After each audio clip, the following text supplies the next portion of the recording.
Meaning of frost. Frost. Frost.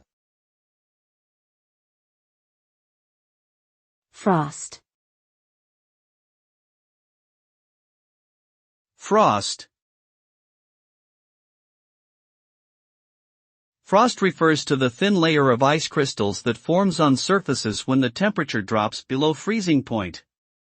This process is also known as freezing and occurs when the water vapor in the air condenses directly into solid ice without going through the liquid phase. Frost can have different shapes and patterns, depending on the conditions and surface type. It can create a beautiful winter wonderland scenery, but it can also pose potential hazards for drivers and pedestrians as it can make surfaces slippery and decrease visibility.